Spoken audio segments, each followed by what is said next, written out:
Nos encontramos con ciertos inconvenientes,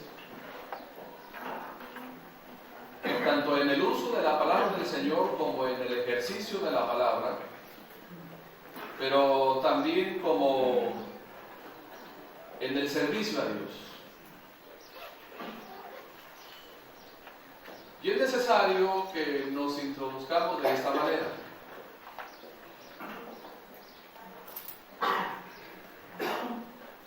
Pensemos un momento en esta mañana en los miembros de nuestra familia. ¿Cuántos componen nuestra familia? Y no me estoy refiriendo a la segunda descendencia, tercera descendencia, no me estoy refiriendo a la familia directa, la cual tenemos en casa. Nos referimos prácticamente al hecho de papá, mamá e hijos. Quisiera que pensemos también si en algún momento de nuestra vida alguien de los miembros de nuestra familia ha tenido el deseo de servir a Dios o ha tenido el deseo de ser fiel a Dios, de poder ser fiel, de poder consagrarse y de poder dedicarse a Dios, pero que tal vez muchas de las veces yo como padre he estorbado a mi hijo, o que tal vez usted como madre ha estorbado a sus hijos, o que tal vez nuestros hijos han tratado de estorbarnos para poder ser fiel a Dios y para poder dedicarse, no necesariamente al 100%, aunque si Dios llama a algunos, eso es parte de Dios, eso Dios lo hace. Pero por ejemplo, ¿cuántos de nosotros como padres deseáramos que nuestros hijos estuvieran de lleno en las cosas del Señor? ¿Cierto o no? Pero ¿qué es lo que pasa cuando esos hijos de alguna manera empiezan a tener interés y deseo y quieren vivir y quieren estar en las cosas del Señor? ¿No llegará el momento en que tal vez usted como padre llega a ponerse celoso o celosa? Decía mi madre, ya le voy a dar al pastor, toda tu ropa y los papeles, porque nada más quieres estar allá.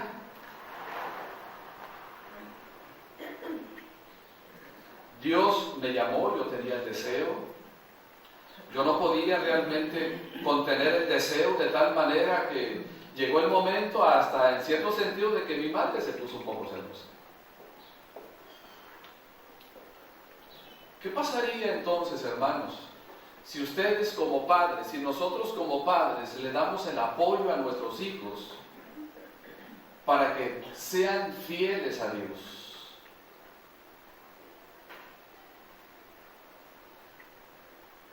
El problema, hermanos, es que muchas de las veces, inclusive hasta como padres cristianos, nos oponemos a que nuestros hijos quieran ser fieles y servir a Dios. Y cuando por alguna razón usted llega, o nosotros como padres llegamos a desanimar y llegamos a desestabilizar a nuestros hijos en el querer ser fiel, yo quiero ir a los cultos, yo quiero ir, y de repente usted dice, bueno, pues ¿qué tanta ir a la iglesia?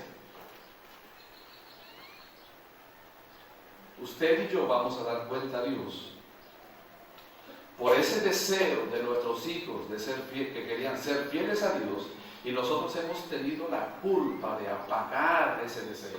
Usted y yo vamos a dar cuenta a Dios por ello.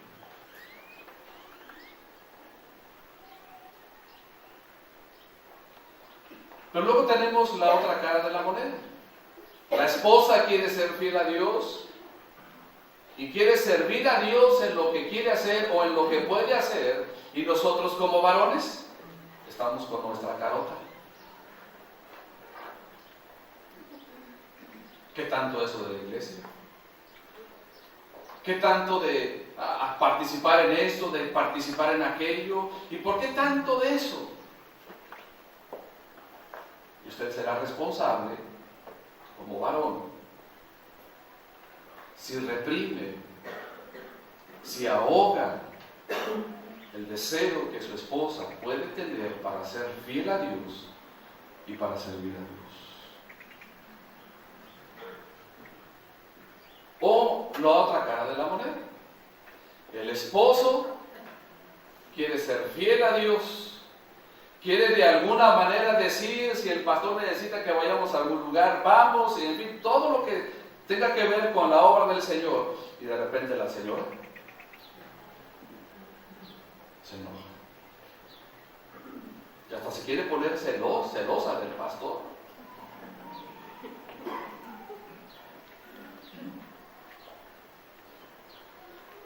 Así que no podemos de alguna manera tratar de combinar todo ese deseo, tanto de los hijos como de los padres, para poder servir a Dios. Y luego, cuando viene una situación dentro de los hijos, o dentro del matrimonio, dentro del esposo o de la esposa, pastor, por favor, ayúdeme, ayude por mí.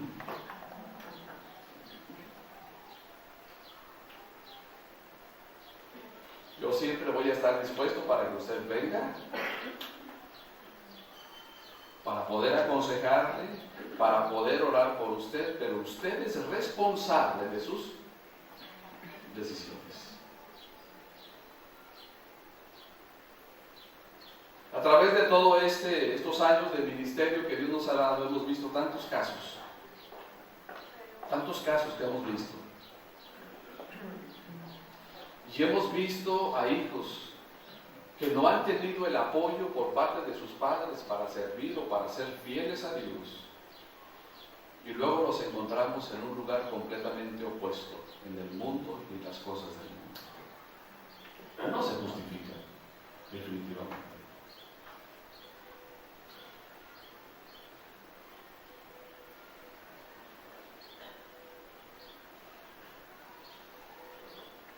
Así que tenemos una transición complicada y difícil en el libro de Josué. El capítulo 24 del libro de Josué, hermanos, es prácticamente el ocaso de un ministerio fructífero y de un ministerio en el cual Josué pudo ser capaz de guiar a un pueblo tan grande después de que Moisés le pasó la estafeta. Lo que está haciendo Josué, hermanos, es prácticamente ya diciendo adiós. Me voy. Ya no voy a durar más tiempo con ustedes. Y dice el versículo 29, después de estas cosas murió Josué, hijo de Nun, siervo de Jehová, siendo de 110 años. Y le sepultaron en su heredad en Timnat Sera, que está en el monte de Efraín, al norte del monte de Gaas.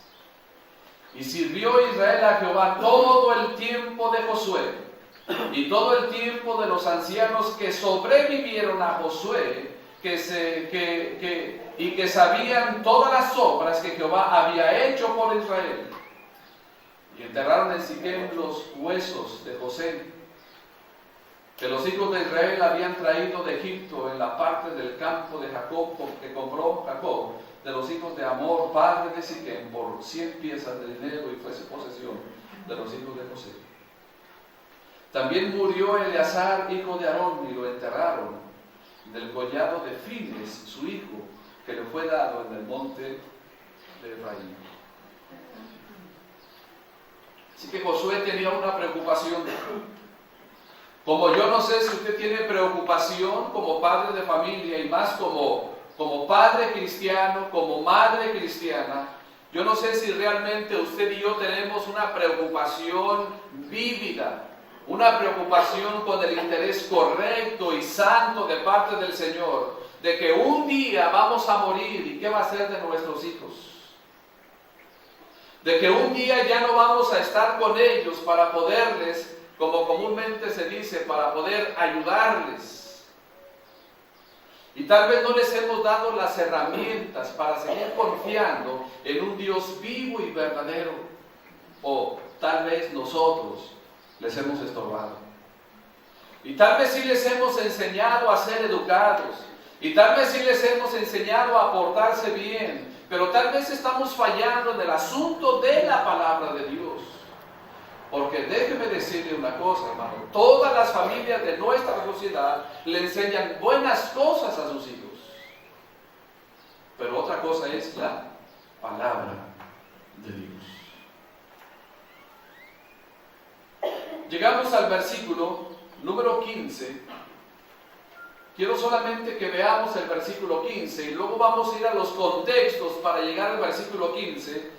Pero este versículo lo vamos a tomar como referencia en esta mañana. ¿Lo tenemos?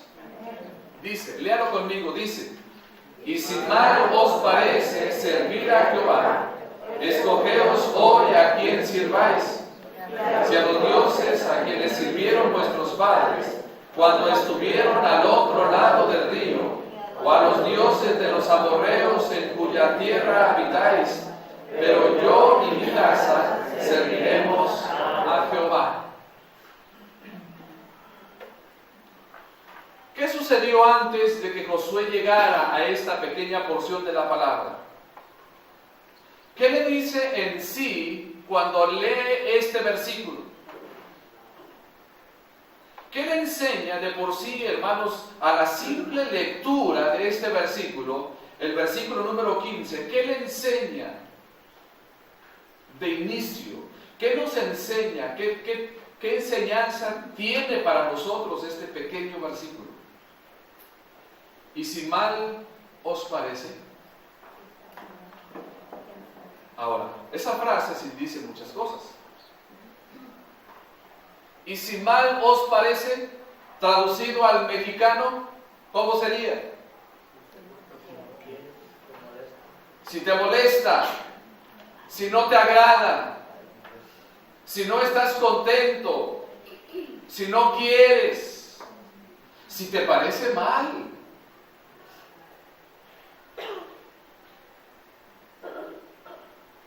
Y si mal os parece servir a Jehová, si eso te parece mal, entonces dice Josué, entonces, ¿qué cosa?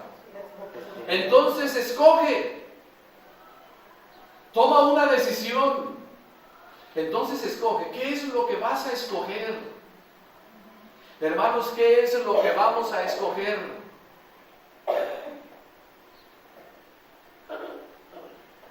¿Le vamos a dejar a nuestra familia que el mundo decida por ellos?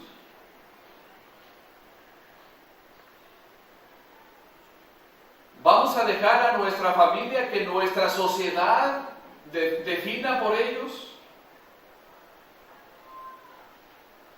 ¿Vamos a dejar a nuestra familia que la tecnología les enseñe?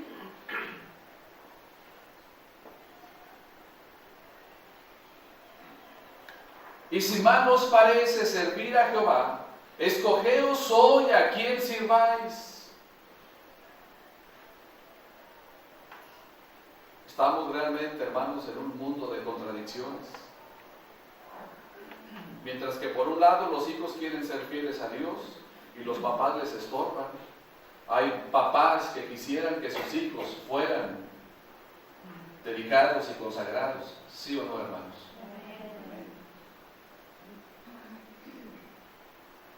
Es una enorme realidad. Porque el mundo nos está envolviendo. El mundo nos está metiendo estándares. El mundo nos está diciendo simple y sencillamente, para que tú puedas tener éxito, debes de afanarte y debes de preocuparte por ti mismo, y debes aprender y debes hacer y hacer y hacer y hacer, de tal manera que Dios se va quedando en donde, hermanos. De tal manera que Dios se va quedando en último lugar allá, y ahí cuando tú tengas tiempo y quieras, entonces puedes ir a los cultos, puedes leer tu Biblia, puedes hacerlo, lo que Dios quiera que tú hagas, pero después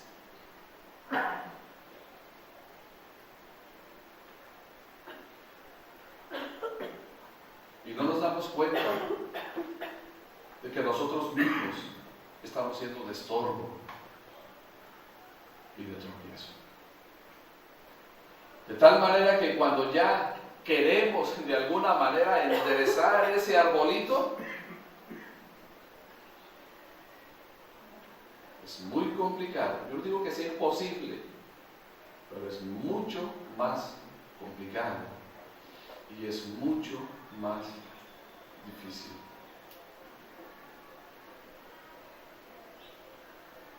Quiero hablarle de algunas cosas previas al versículo 15. Quiero que usted y yo aprendamos a escoger, ese es mi tema, que usted y yo aprendamos a escoger lo correcto. ¿Cómo podemos aprender a escoger lo correcto? Vaya conmigo al versículo número 2 de Josué capítulo 24. En el versículo 1, reunió Josué a todas las tribus de Israel en Siquem y llamó a quienes, a los ancianos, a los príncipes, a los jueces y a los oficiales. Y estos se presentaron. ¿Cómo dice? Y se presentaron delante de Dios. Es decir, Josué convocó a todos ellos y juntamente con él, ¿qué hicieron? Según el versículo, se presentaron. ¿De dónde, hermanos? Se presentaron delante de Dios. Y eso me dice a mí de alguna manera que un día usted y yo nos vamos a presentar también, ¿de dónde? Delante de Dios. Un día nos vamos a presentar delante de Dios.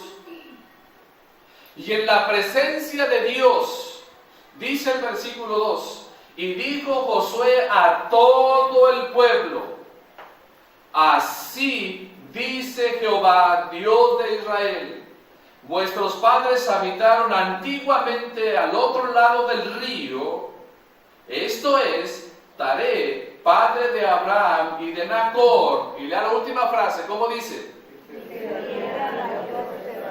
Y servían a dioses extraños. Es decir, que el versículo 2, Josué recuerda al pueblo que antes, ¿qué cosa? Servían a dioses extraños. Que antes servían a dioses extraños. Y esta sola frase me habla de dos cosas. Número uno, esto prácticamente debe de quedar en el pasado. Antes nosotros servíamos a dioses extraños. Dice la Biblia, a los que por naturaleza no son dioses. Antes servíamos a dioses extraños. Y la frase dioses extraños significa dioses no conocidos. Pero la frase, hermanos, está dado en tiempo pasado. Dice, y servían a dioses extraños. Esto me habla, hermanos, prácticamente de que si ya hemos conocido el verdadero Dios, solamente a ese verdadero Dios debemos rendir tributo, honra, gloria y alabanza, ¿cierto? Porque ya hemos conocido al Dios que salva, ya hemos conocido al Dios que ha resucitado de entre los muertos, ya hemos conocido un Dios completamente vivo y que muchas de las veces nos ha dado prueba de su existencia. Servías, dice el versículo, servían a dioses extraños. Pero ¿qué es lo que sucede, hermanos, muchas de las veces nosotros como creyentes? Tenemos que entender, hermanos, que la idea debe de ser completamente eliminada de nuestra mente y de nuestro vocabulario. No tenemos por qué seguir sirviendo a dioses extraños. El mandato en el libro de Éxodo, en el capítulo 20, y el mandato del apóstol Juan cuando nos dice huir de la idolatría, y el mandato de Éxodo capítulo 20 es porque yo soy Jehová tu Dios, fuerte, celoso, que visito la maldad de los padres sobre los hijos hasta la tercera y cuarta generación de los que me aborrecen. No tendrás dioses ajenos delante de mí. No te inclinarás a ellas ni las honrarás.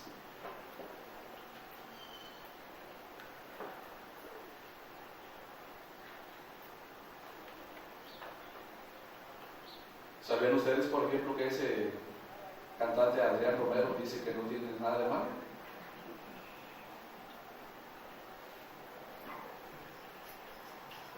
Adrián Romero dice que no tiene nada de malo tener imágenes, que la diferencia está en la honra. Y luego cita textos fuera de contextos.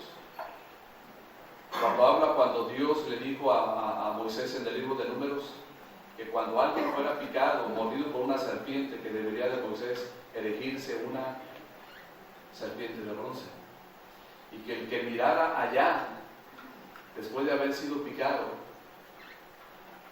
quedaba sano, y cita esa porción de la palabra. Y son textos completamente fuera de contexto, porque eso solamente es un tipo, es una figura retórica, y la figura nunca es más importante que la verdadera causa de la figura. La figura de la serpiente en el desierto, cuando iba a ser erigida, iba a ser levantada, simbolizaba y tipificaba la crucifixión de nuestro Señor Jesucristo. Pero la gente ha sacado la palabra del Señor fuera de su contexto y se le está enseñando inclusive a los evangélicos a que no hay nada de malo tener imágenes. Servíais a dioses extraños. Habla del pasado, hermano. Nosotros ahora tenemos un Dios vivo. Amén. Tenemos a un Cristo que ya no está en la cruz, que resucitó de los muertos después de 3 días y 3 noches. Lo que está haciendo Josué, hermanos, es recordarles y recordarnos a nosotros de dónde el Señor nos ha sacado y que no tenemos por qué volver hacia allá una vez más. Pero lamentablemente, hermanos, estamos como en los tiempos de Israel, cuando el pueblo se era reprendido por parte de Dios, porque el pueblo quería devolverse ¿a dónde? El pueblo quería devolverse a Egipto. Y decían ellos, mejor estábamos allá. Allá teníamos calabaza, teníamos carne, teníamos pescado, teníamos todo y teníamos todo lo demás. Mejor fuera que nos volviéramos a Egipto. Y de alguna manera así habemos creyentes, pensando que antes nos iba mejor que ahora. Pero déjeme decirle una cosa: todo lo que usted y yo vemos en esta tierra, en este mundo, es temporal. Es temporal. Mas nuestra ciudadanía está ¿en dónde, hermanos?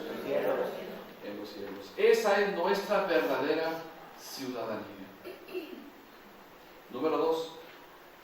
Del versículo 3 al versículo número 13. Vamos a leerle de manera alternada del 3 al 13. Yo un versículo y ustedes el otro. Dice: y yo tomé a vuestro padre Abraham del otro lado del río y lo traje por toda la tierra de Canaán y aumenté su descendencia y le di Isaac.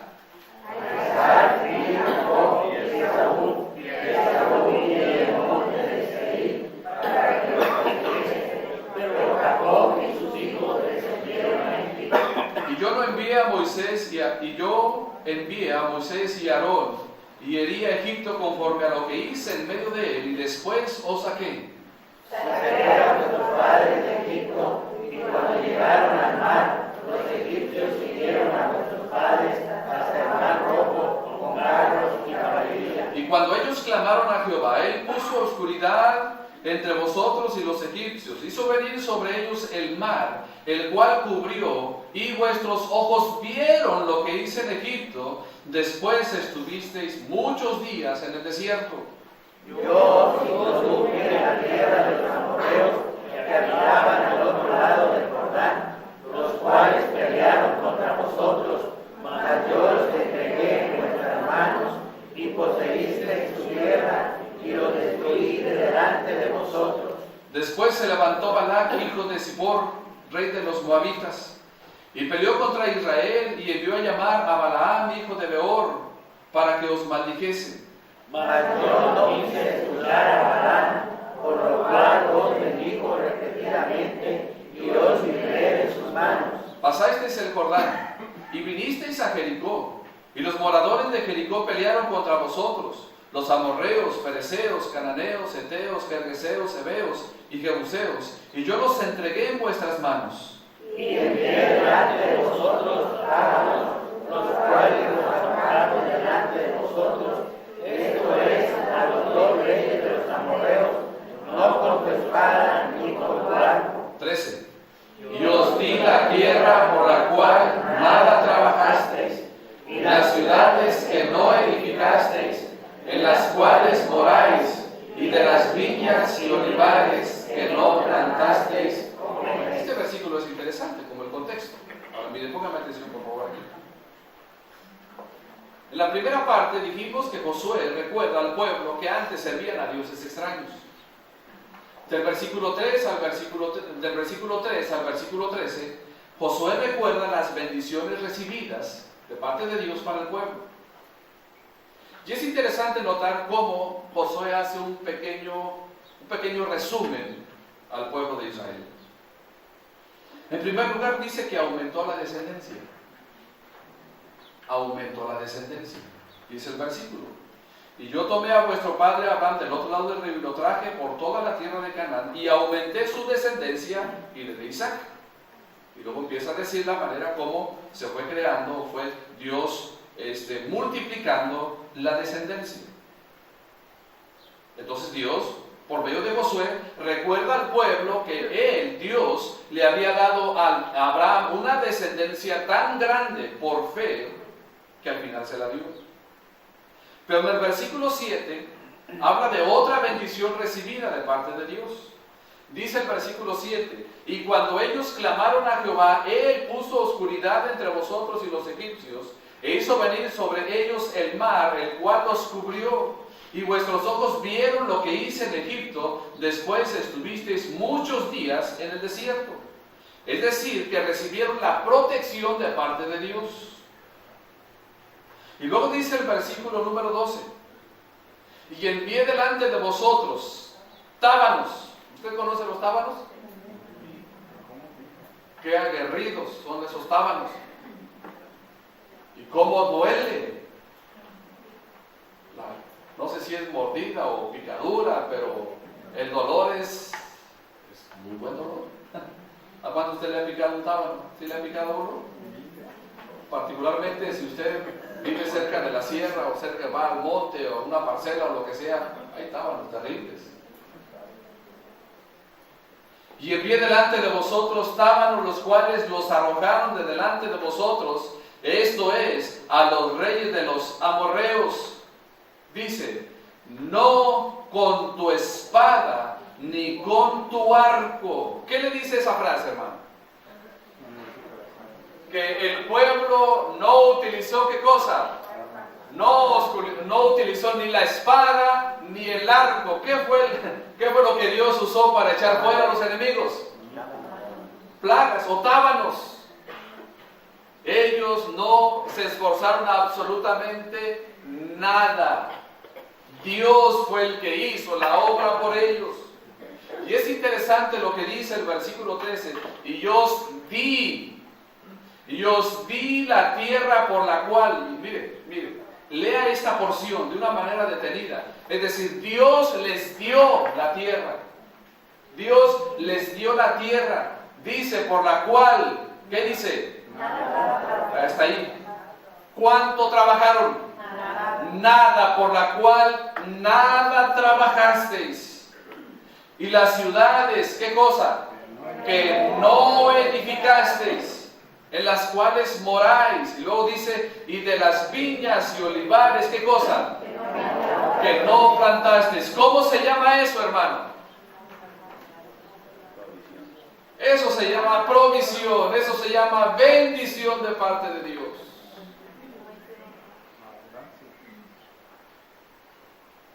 Y usted y yo, hermano, hemos visto eso de Dios en nuestra familia, en nuestro hogar.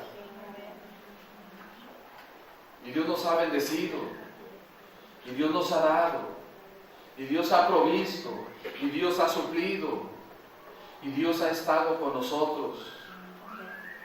¿Por qué entonces, hermanos, nos resistimos a ser fieles a Dios? ¿Por qué entonces nos resistimos para servir en lo poco que usted y yo podamos hacer para Dios? El escritor de la palabra dice, joven fui envejecido, y lo he visto justo desamparado de su descendencia que me vive. Entonces yo no entiendo cómo es que Dios nos pide fidelidad y nos pide servicio, y todavía nosotros no lo hacemos. O todavía nosotros impedimos que los miembros de nuestra familia quieran servir y quieran ser fieles a Dios. La verdad, hermanos, que yo no lo entiendo. Yo no entiendo cómo un corazón de un hijo de Dios puede ser de tropiezo a los miembros de su familia para que sirvan y para que sean fieles a Dios. La verdad no lo entiendo.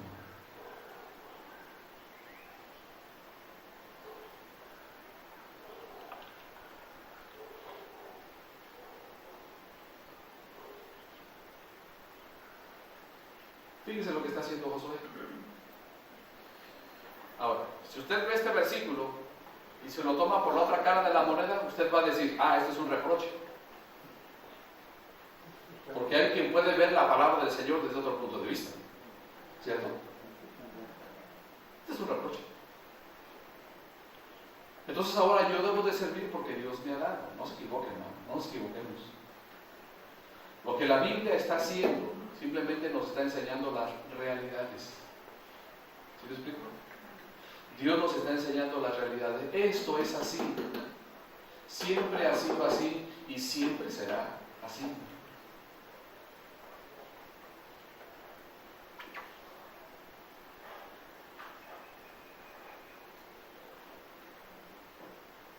Si pidiéramos en esta mañana testimonios de provisión de parte de Dios, si pidiéramos en esta mañana testimonios de provisión y de protección de parte de Dios, aunque no lo vamos a hacer, pero ¿cuántos de nosotros, levantando la mano, pudiéramos dar testimonio de ello? ¿Verdad que sí? Podemos dar testimonio de ello, pero no les voy a dar tiempo para que den su testimonio, porque si no me van a dar el tiempo de la enseñanza. Pero todos tenemos testimonios, la manera como Dios nos ha, literalmente, como dice allí, dado. ¿Qué es dado, hermanos? ¿Qué es algo así? Que no nos ha costado absolutamente nada. Y resulta interesante, hermano, tal vez usted y yo no lo hemos visto, pero usted y yo sabemos que Dios es omnipotente. ¿Amén? Amén. ¿Qué significa omnipotente? Todo lo puede. Que todo lo puede. ¿Será entonces que el atributo de omnipotencia está a disposición del Hijo de Dios? ¿Sí o no? Amén. Es interesante esto, no lo había pensado usted así. El atributo de la omnipotencia de Dios está al servicio del creyente. Yo no puedo entender cómo un Dios omnipotente, discúlpenme, pero perdónenme, pero discúlpenme. Yo no puedo entender cómo un Dios omnipotente que todo lo puede hacer, de alguna manera esté atento a la oración de un ser humano imperfecto como usted y como yo. No lo entiendo.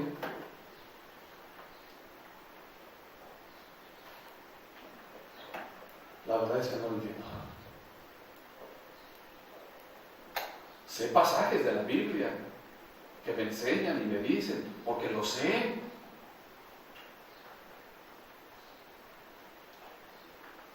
Pero no entiendo cómo un Dios omnipotente está pendiente de la oración de usted, de mí, que tal vez en esta semana que ha transcurrido fallamos y que tal vez pecamos en contra de la santidad y ofendimos la santidad de Dios.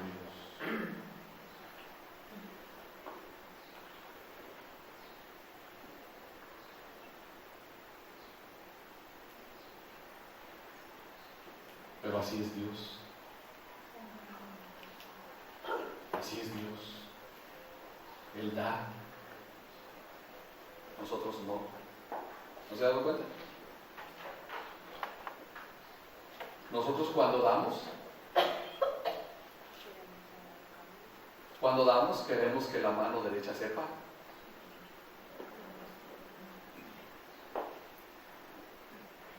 Cuando damos estamos como aquella hermana que les platicaba en un ejido. Cuando era el tiempo de las ofrendas se levantaba el billetote de así. Y todos veían que la hermana estaba dando su billetote de así, el de ofrendar. Pero cuando la tesorera estaba contando el dinero, le decía, de esos 100 pesos, son 5 pesos de ofrenda. Pero ya por lo pronto todos vieron que la hermana había dado 100 pesos. Dios, hermano, Dios no es deudor de nadie. ¿O Dios le debe algo a usted? No, Dios no le debe. Dios no nos debe nada a nosotros. Al contrario, nosotros le debemos a Dios. Como dijera alguien, ¿desde cuándo empezamos a abonarle a Dios? ¿Desde cuándo empezamos a abonarle? Ni tan siquiera hemos abonado, hermano. Todavía estamos completamente descapitalizados delante de Dios.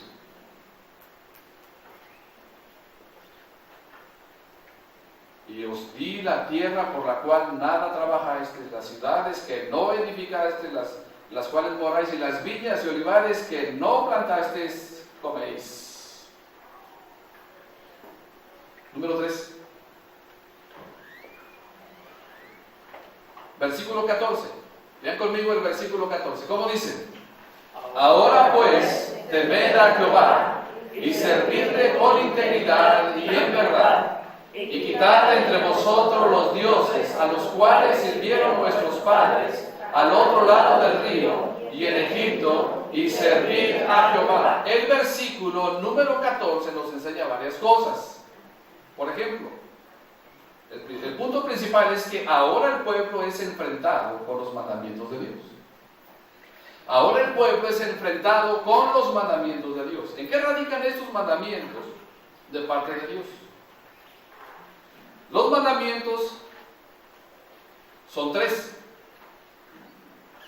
Los mandamientos son 3 en esta pequeña porción de la palabra. El número 1 es temer. El número 2 es servicio. El temor y el servicio, me está diciendo el versículo, que deben de hacerse con 2 cosas.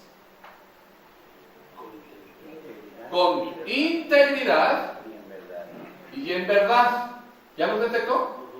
Y el tercer mandamiento es quitar. Ese es el tercer mandamiento. Ahora déjeme se lo explico.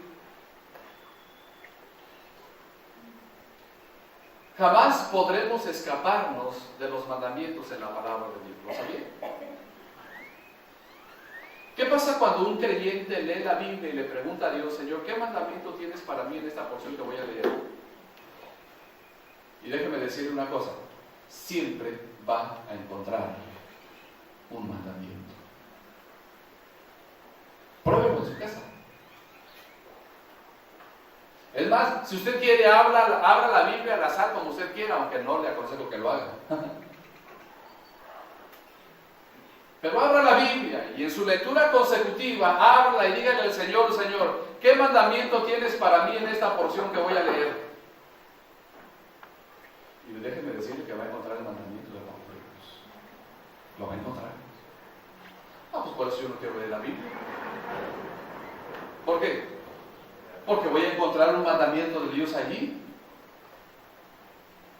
Pero la única manera en la cual un creyente puede crecer espiritualmente es por la palabra de Dios.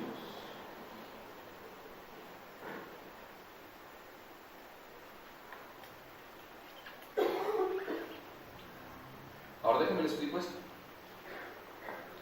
Ahora el pueblo entonces es enfrentado con los mandamientos. En comparación con lo anteriormente dicho, dice el versículo 14, ahora, ¿qué significa esa frase? Ya, en este momento, ahora. Es decir, ya lo demás ha quedado en el pasado. Antes servíais a dioses extraños. Dios ha provisto todo lo necesario. Ahora, dice, ahora pues, temed a Jehová y servidle con integridad y en verdad. El mandamiento, hermanos, es el temor a Dios y el mandamiento es el servicio a Dios. Pero hay que hacerlo con dos ingredientes principales: con integridad, que significa completo y que significa que no le falta ninguna parte, y de verdad. Esa frase significa que queden fuera completamente las hipocresías y realmente de verdad. Realmente de verdad. Temed a Jehová. Servid a Jehová. Y quitar los dioses de entre vosotros.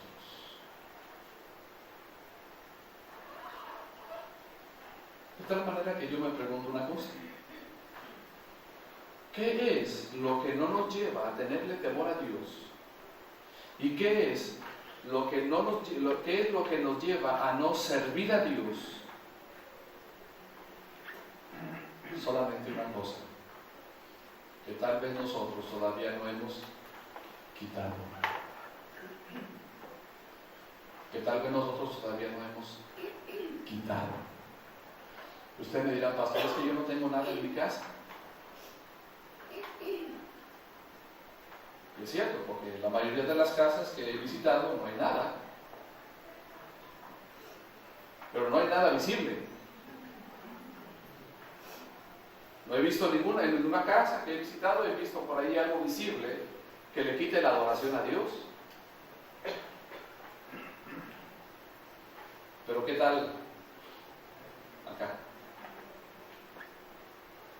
¿Cuántos de ustedes idolatran a sus hijos?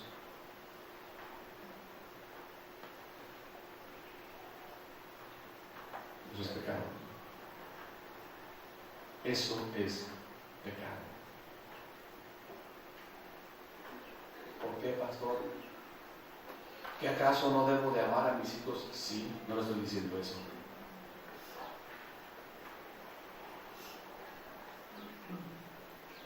Al fin y al cabo, sus hijos y mis hijos no son míos, no son de usted. ¿Está consciente de eso? ¿Estamos conscientes de eso? ¿De quién son? De Dios. ¿De Dios? ¿Y cuando Dios se los pide?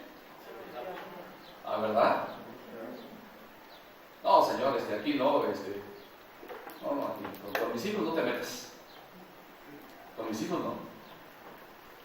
¿Y quién es usted para decirle que Dios no se meta con sus hijos? ¿Se va a poner con Sansón a las patadas o cómo le va a hacer? ¿O cómo le vamos a hacer?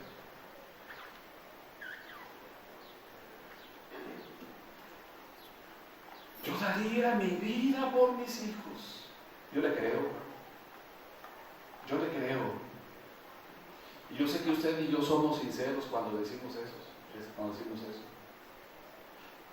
Pero muy poco sacrificio hacemos cuando se trata de Dios. ¿Se ha dado cuenta? Reflexione, pensemos. Hacemos tanto sacrificio por nuestros hijos, que no somos capaces de hacer un solo sacrificio por nuestro Dios. Qué pena, qué tristeza.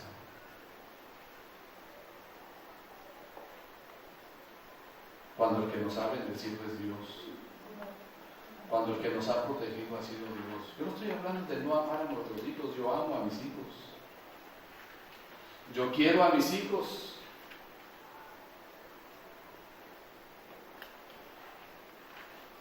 Así como son, yo amo a mis hijos, yo quiero a mis hijos.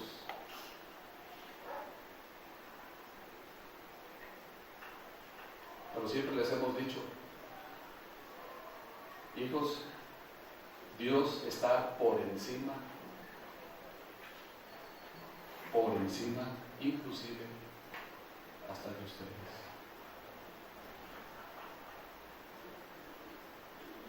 Cuando yo realmente aprenda a amar realmente a mi Dios, entonces Dios me va a enseñar a amar a mis hijos. Y allí tal vez nos convertimos en idólatras. ¿Saben quiénes son los mejores hijos del mundo? ¿Quiénes son los mejores hijos del mundo? Los de ustedes no eran, los míos.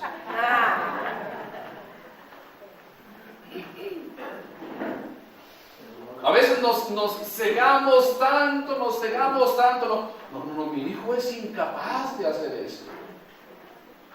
Nos dicen, ¿se acuerdan? Porque cuando llegábamos a las juntas de la secundaria, decíamos para los profesores, es que sus hijos son una cosa en casa, son otra cosa acá en la escuela, y eso es muy cierto, ¿verdad?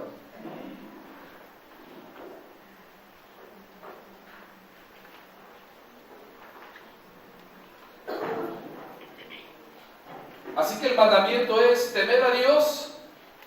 ¿Temer a quién, hermano? ¿A quién hay que temer? A Dios. Yo le pregunto una cosa, ¿habrá padres de familia que le tenemos miedo al temor a nuestros hijos? Déjeme decirle que hay padres de familia, aún hermanos y hermanas, que le tienen temor a sus hijos.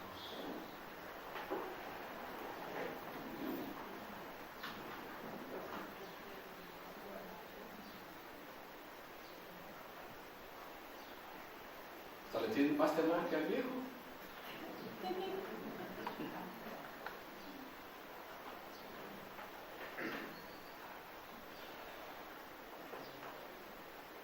Servicio. Hermano, Dios merece el servicio. ¿Qué pasaría realmente, hermanos, si así como servimos, y esto tiene que ver porque son temas de familia, hermano, porque son temas prácticamente de familia? ¿Qué pasaría si así como le servimos al muchachito o a la muchachita la comida, el plato, ya luego hasta le damos en la boca? Ya luego hasta se lo masticamos para que ya no batalle.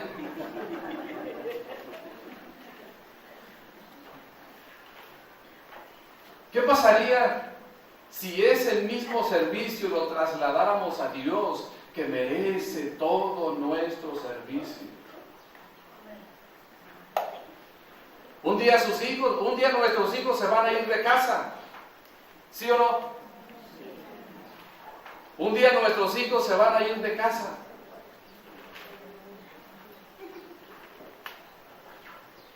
No sabemos cuándo, pero un día se van a ir.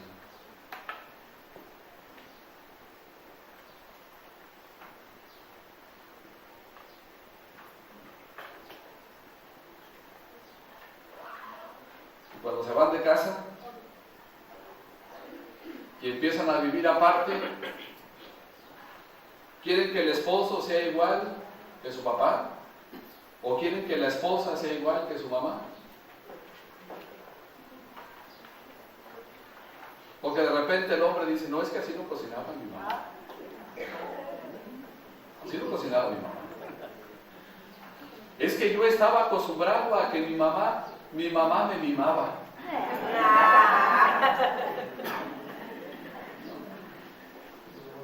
Es más, mi mamá hasta todavía ya era grande de y todavía me daba en la boquita, pobrecito mi hijo, mira, tengo.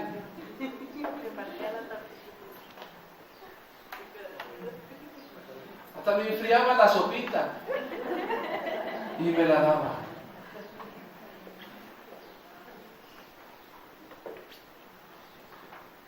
Nuestro servicio y nuestro temor, hermano, debe de ser solamente para Dios. El día en que nuestros hijos ocupen el lugar de Dios, en ese momento nos estamos convirtiendo en idólatras.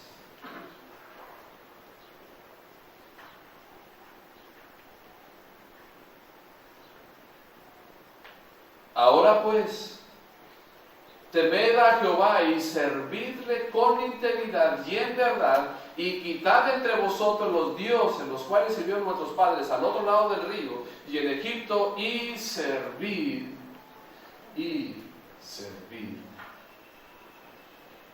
a Jehová.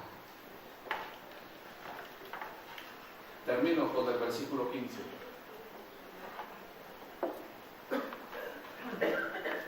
En el versículo 15, ahora el pueblo es enfrentado con una decisión. Reitero, en el versículo 15, ahora el pueblo es enfrentado con una decisión. Y dice, y si mal, lo que decíamos al principio, ¿se acuerdan? Y si mal os parece servir a Jehová, entonces, ¿qué hay que hacer? Hay que escoger. ¿Pero cuándo?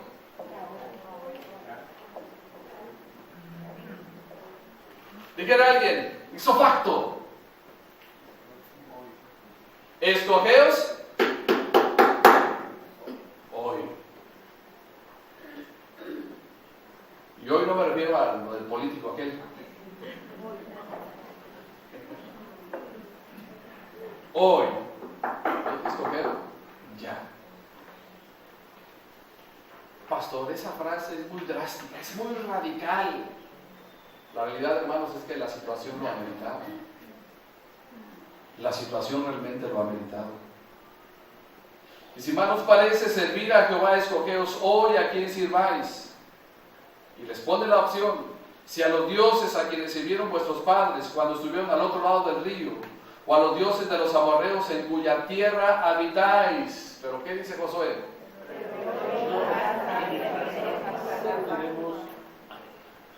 ¿Qué le dice esa última frase? Yo ya decidí junto con mi casa.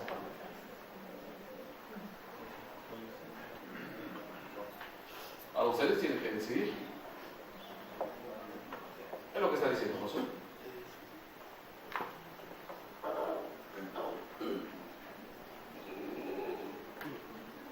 Pero miren, cómo el texto nos está diciendo, no nos está forzando a tomar una decisión, o no nos está forzando, en otras palabras, no nos está forzando a que decidamos servir a Dios. Nos está forzando ¿a qué? A que tomemos una decisión, que es diferente. Por eso Él dice, escoge. Escoge.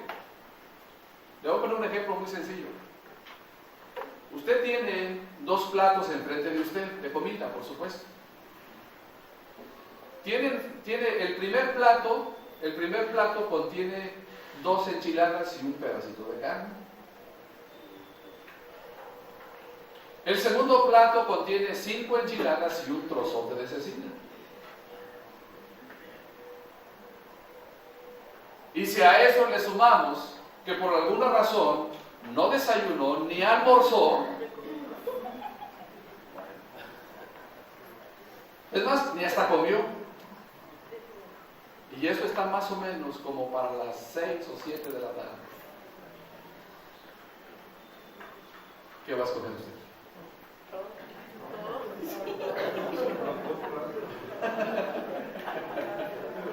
Los dos platos, dice alguien, ¿verdad? Pero nosotros decidimos. Yo decido qué es lo que quiero tomar. Yo decido qué es lo que quiero comer. Así usted y yo decidimos. Así usted y yo escogemos.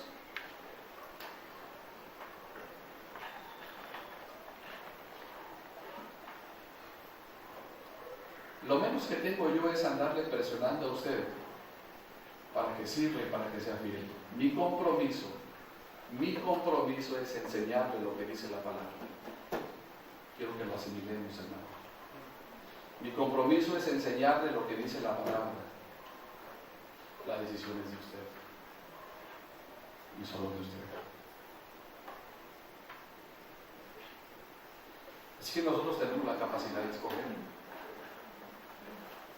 Porque le voy a poner un ejemplo que les decía el día de ayer, lo que les he dicho durante el mes pasado. Nosotros escogimos nuestro esposo y nuestra esposa, ¿cierto? Nosotros escogimos. Que ya nos ande después es otra cosa. Pero nosotros escogimos. Y dijimos, esta güerita de ojos verdes.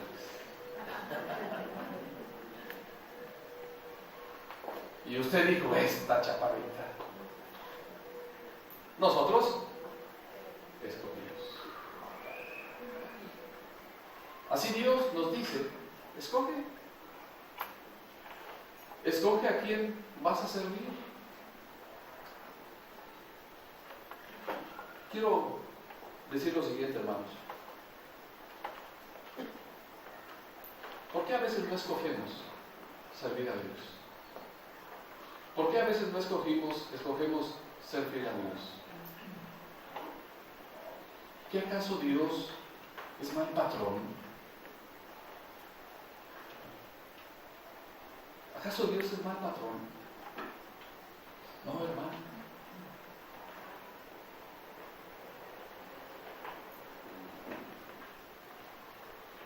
Yo voy en esta graduación que viene, si Dios quiere, voy a cumplir 28 años de graduado. Voy a cumplir 28 años de graduado. Y Dios ha sido un buen patrón conmigo.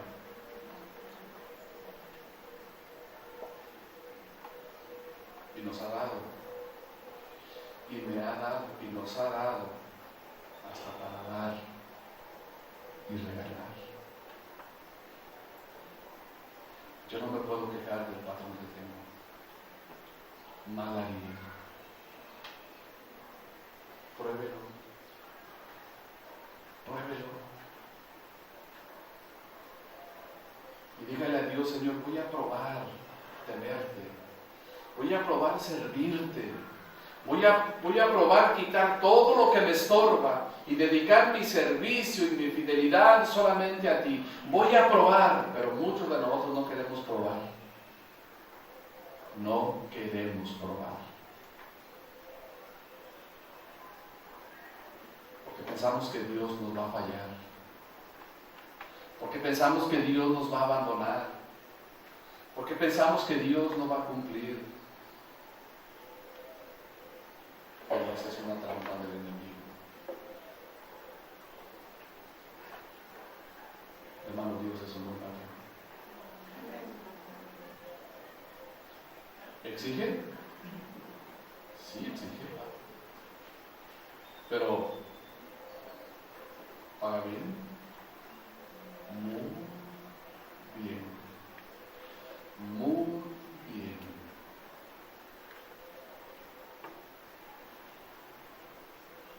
La prueba es usted mismo. La prueba soy yo mismo.